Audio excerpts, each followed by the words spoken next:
Hello, this is my web application for Project 3. It is a custom PC part recommender. So it kind of hits a very niche topic where it's looking for users that are interested in building computers. So if they're experienced, they can basically just brainstorm and gather ideas and figure out what they want to do. Or even for people that don't have very much experience, it can give them recommendations and basically guide them and help them understand which PC parts to pick and which parts work together and which don't, so they can get an idea of what they want to do. So this is the landing page where they first start, and you can see there's a bunch of different parameters that they could fill in.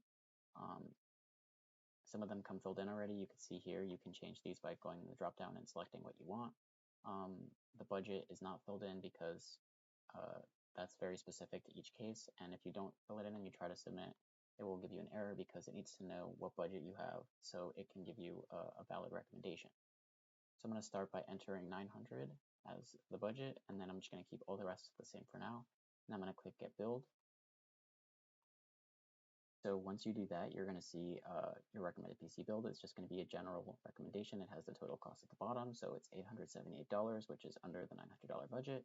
And you have a list of parts here.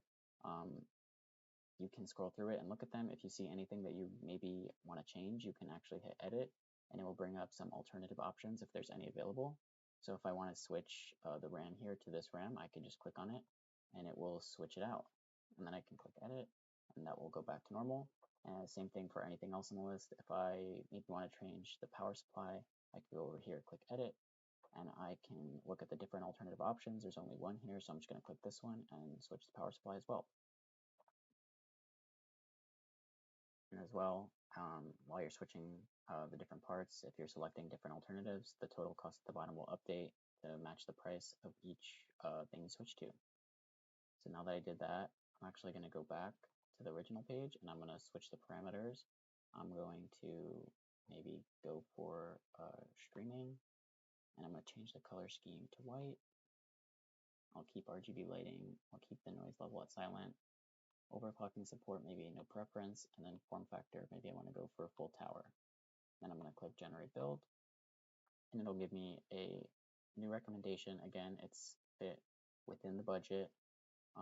Some different parts, if you look through, it's not always going to have completely different parts because it tries to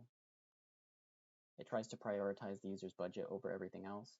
So sometimes there's not always going to be parts available or for the right price that will fit within the user's budget, and then also all the parts have to match together and work and not cause any issues. So it basically prioritizes budget, but then it takes into account all the other preferences as well and tries to match them. So even though I chose color scheme white, you can see down here that the Cooler Master Hyper 212 Black Edition is selected as black. If I try to hit edit and look at the alternatives, you can see there's no alternatives available. That's probably because either there's none available right now or because there's nothing around the price point that would fit with the build. So it's just going to recommend a black edition even though the user wanted a white color scheme. Anyway, once you're done doing this, if you want to go back, you can hit start over and you can start fresh one. You could choose any budget. I'll just do a different budget this time to show that there's different parts. And I'll keep the rest the same because it doesn't really matter, and I'll click Get Build. Again, it shows a new build with completely different parts. This one's more expensive. You can see it's $1,800. Again, fits within the budget and have all new parts. I can click on Edit, and I can choose different parts from the alternative list.